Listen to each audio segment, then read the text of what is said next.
Now, will interest rates start to drop sooner rather than later? Some experts suggesting the first rate cut could come as early as April. I heard that on the radio yesterday. Joining me is former Minister in the Howard Government and Bondi Partner Senior Advisor Peter McGorran. How are you, Pete? Excellent, thanks, Tim. What do you reckon? GDP numbers this week? Are things going to happen a little quicker with rate cuts? Quite likely. The GDP numbers are disastrous. Where the December economic output only grew by December quarter only grew by 0.2%, which gives us an annualised GDP growth rate of 1.5%.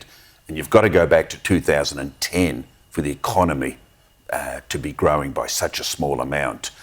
So last year it was 2.5%. We're in trouble, Tim. There's no question. Now, that's going to increase unemployment. It'll increase pressures on wages. So the Reserve Bank's going to have to balance the fight against inflation with the need to give business some investment incentives, because that's the problem. And households are not spending. The reason the GDP is collapsing is because households are not spending. They can't spend.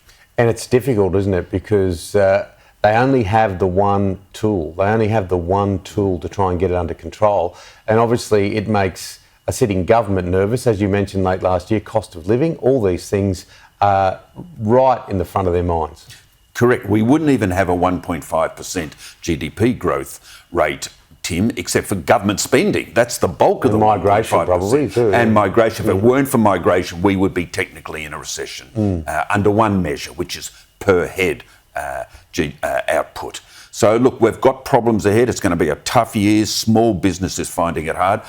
Business is not investing, and our productivity levels are low, which is the individual work contribution of each person. I'm sorry, but the government economic framework is not working because they give everything to the unions. They're not giving anything to small business. The taxation system penalises the successful. This country is very complacent, and we're going to now feel the effects of it. Yeah, some challenges, but I think a lot of people are really hoping for rate cuts. Now, what about last week's by-election? What do you make of it? Look, the Liberals wanted to do better, there's no question, because of all the reasons we've just spoken about, that people would be feeling the cost of living pressures. But it was a respectable swing to them of 4%. And remember, the government took Aston, a Liberal seat, in a by-election only 12 months ago in Melbourne from the Liberals. So in the tough, slow, trench warfare slog of opposition, this was a morale booster to the opposition, but at the same time, the government is entitled to think that their strategies are generally working. Super Tuesday in the United States, has anything changed? Only that the momentum is with Trump and the size of his victory. The bookmakers now have him in front as favourite. The polls are pretty level pegging with Biden. It's anybody's contest. He was impressive, Joe Biden, channeling Martin Luther King Jr. and a bit of Rocky Balboa in his State of the Union. It was a more upbeat, energetic. You'd have to say that he did well. Yes. An hour and a half, by the way, without any big gaffes. There are a couple there.